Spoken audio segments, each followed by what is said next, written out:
Good morning, Luzon, Visayas at Mindanao. Kumusta kayo ka-coffee? Nako, si Sara Duterte nagsalita na naman ito. Kayo nang humusga dito. Wala daw pong label sa relationship namin ngayon ni PBBM. Lakas maka-jowa relationship ito ka-coffee. Ayan, may headline ito sa ABS-CBN. Ayan, sabi ni Sara Duterte on na Marcos Jr., wala akong label sa relationship namin ngayon. Hindi mo ba pwede sabihin na siya ang presidente ko at ako ang vice-presidente niya? At ito pa ka-coffee sinasabi niya, ito daw mga nangyayari sa kanila, itong investigasyon na ginagawa sa kanyang pamilya, di ba? Si Digong, si Mans Carpio, si Pulong Duterte, iimbestigahan ngayon yan ng Quad Committee ng House of Representatives dito sa maanumalyang shipment ng ipinagbabawal na gamot. Imagine mo, 6 billion pesos At ang sagot nila dyan, yan po ay political harassment daw. Pinag-iinitan daw po itong mga Duterte. At ang sinasabi ni Inday expected na daw po itong impeachment. Nafa-filean siya ng impeachment case dyan sa House of Representatives and eventually didinggin dyan sa Senado. Wait lang, sabi niya, political harassment daw yan. Anong ginagawa ninyo? Sa Maisog Rally? Anong ginagawa ninyo pagpapakalat ng fake news? Hindi ba harassment yan? Ay nako, basta kayo pwede. Pag yung other side, hindi pwede nagagawin sa inyo. Sige, dito muna tayo. Medyo dalawa yung issue ito Dito muna tayo sa walang label. Vice President Sara Duterte has commented on her souring relationship with President Ferdinand Marcos Jr. For the longest time, nakikipagplastikan lang naman yan Baka nga yung unit team, hindi talaga sincere yung mga yan Ang nakipag-alyansa lang yan sa mga Marcoses para makalusot makatulong. Hindi naman natin ba ikakailan na nakatulong din ang mga Duterte. Pero hindi rin naman nila pwedeng itanggi na nanalo si Inday dahil din kay PBBM. Mutual yan. Kaya hindi nila pwede sabihin na malaki yung utang na loob ni PBBM dito kay Inday Sara Duterte at nag-giveaway siya. Hindi siya tumakbo sa pagka-presidente para si PBBM ang tumakbo. Wala daw pong label.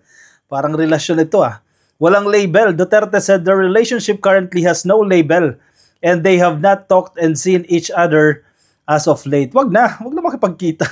Bakit makipagkikita pa sa kanya si PBBM? Lantaran na yung kanyang batiko sa administrasyon, di ba? Ang sabi niya pa nga I will teach you how to command. I will show you how to command. Wow. Coming from you Siya mismo magtuturo kung paano magmando.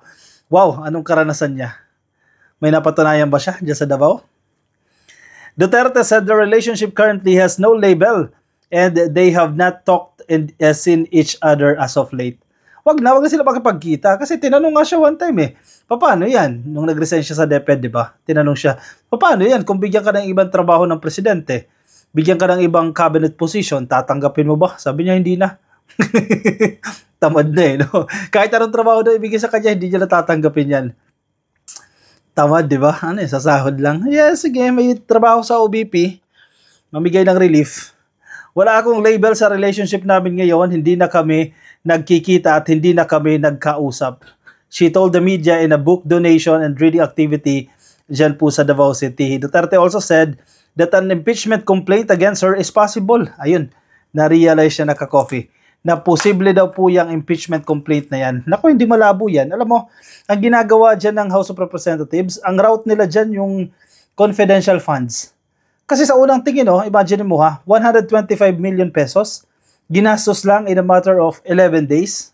Mukhang may anomalya dyan At isang tanong pa dyan, totoo ba na yung pinaggamitan itong 125 million ipasok doon sa dapat niyang paggamitan under the provision ng confidential funds? Masasagot yan kasi minusyon na yan ni Franz Castro dyan sa House of Representatives, dyan sa COA, na magbigay sila ng datos dyan paano ginastos ang confidential funds. Siyempre sasabihin ng mga DDS confidential funds yan Kahit na may liquidation process pa rin yan, may mga certification pa rin po na ini-issue kung sino man po yung in-issuehan ng confidential funds na yan. Dyan magkakaalaman yan.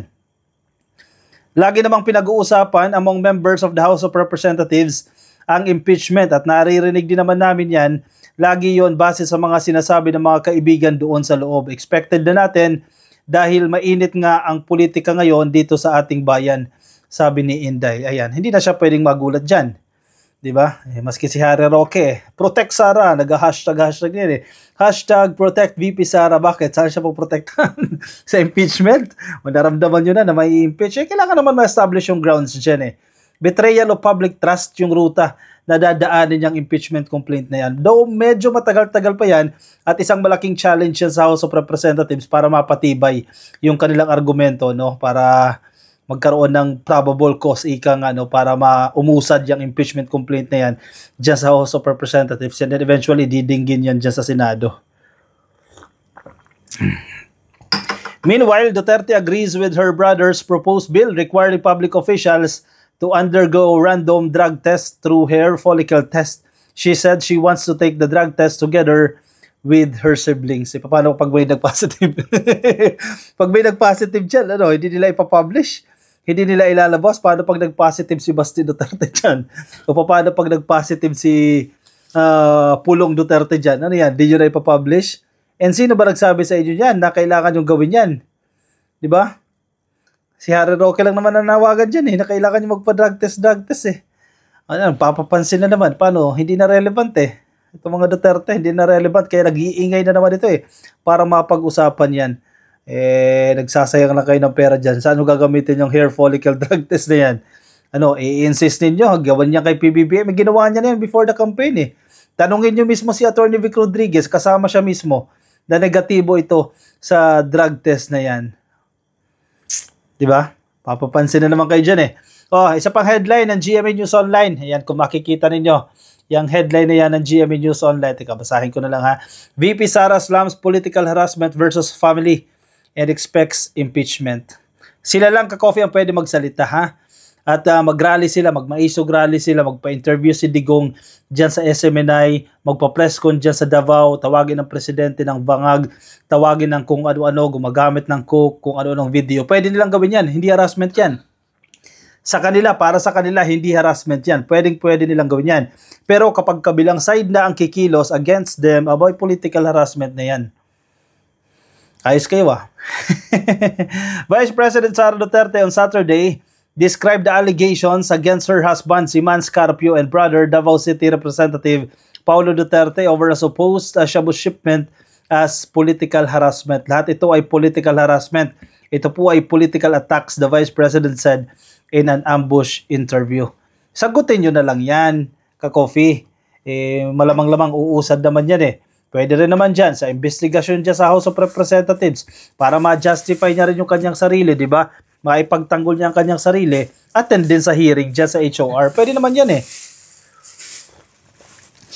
Total, nag-i-engage naman sila sa trial by publicity. Hindi lang naman HOR eh. Yes, in a way, trial by publicity ang nangyayaring investigasyon dyan sa HOR. Pero ginawa nyo rin yan eh. Di ba? Yung ginawa nyo kay Jonathan Morales, inimbita dyan sa Senado. Diba? Hinayaan pa ni Beto de la Rosa yan, ilang hearing pa yan, kung ano-ano pinagsasabi ni Jonathan Morales. Inalaw nyo rin yan eh. Hindi ba tawag trial by publicity yan? Ginagantihan lang kayo. Yan ang mahirap sa inyo eh. Ginagawa ninyo kapag ginawa sa inyo, harassment na yan. Diba? Masyado kayong makasarili. Kayo lang ang pwede. Ang ibang side hindi pwede. Sabi niya, nakikita nyo naman, lumabas siya nung umalis ako sa DepEd. Lumabas siya nung nagsalita na ako kung anong dapat pinagawa natin para sa ating bayan. Yan, yung criticize siya yung gobyerno. As if naman, hindi siya parte ng gobyerno. At actually, nabash din dyan si Inday Sara Duterte. Di ba? Ang dami niyang criticism against the government. Wala naman siyang solusyon. Matinong leader ka ba niyan? Napakarami mong criticism. Dapat nag-suggest ka rin. Ano yung pwede natin gawin dyan?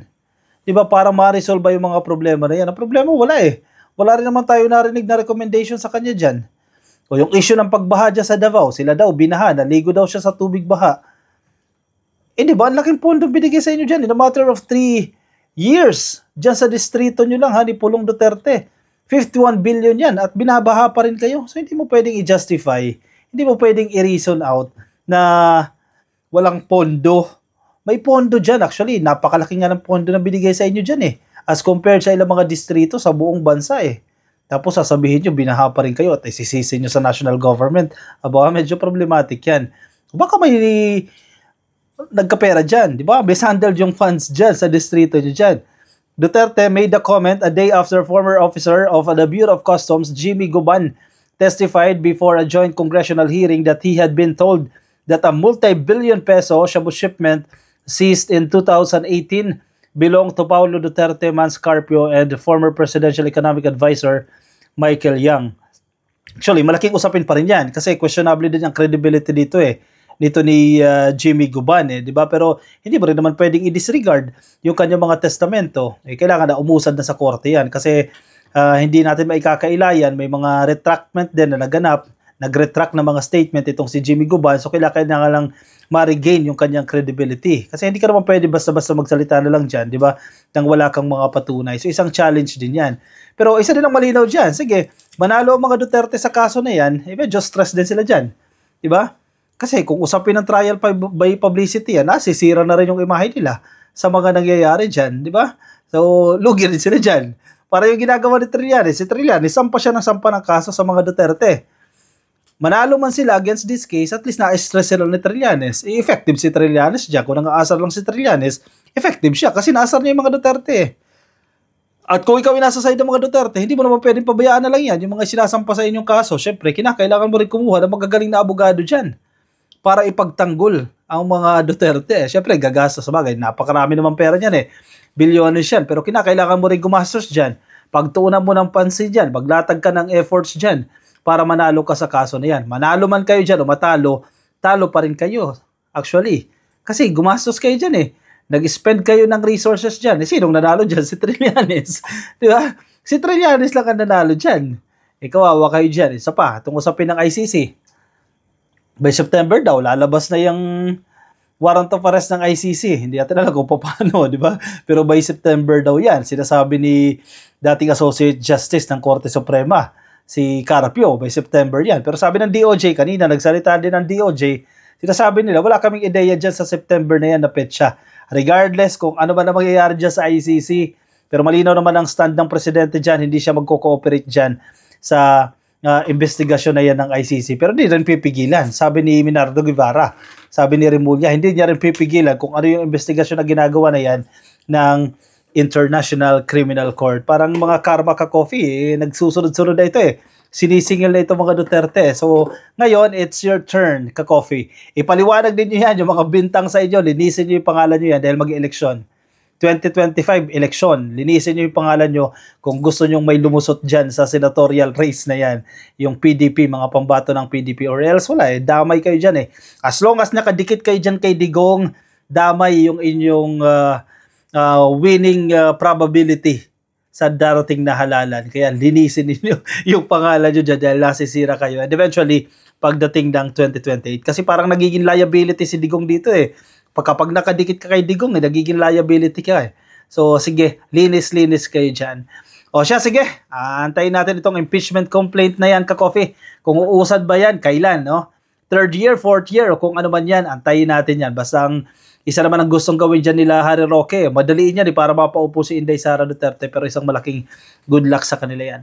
Sige, komento ang inyong opinion, ang inyong reaction dyan sa ating comment section para mabasa rin po ng iba nating mga ka-coffee. Alright, sige. Kung nasa Facebook po kayo, baka hindi pa po kayo naka-like at naka-follow sa ating Facebook page, please click lang po ng like and follow. At kung kayo naman po ay nasa YouTube, i-click nyo lang po yung subscribe. Ayan, nandiyan dyan sa baba. Click lang po ng subscribe. Ako yung magpapaalam na sa inyo. Maraming salamat ka-coffee sa mga sumama. Gabi na, madaling araw na actually. Nandito tayo ngayon sa Hong Kong, kaya hindi tayo nakakapag-live. Recorded video lang po yan. Alright, maraming salamat po. Ingat kayo ka-coffee. Nasaan man po kayong panig ng daigdig. Bye-bye!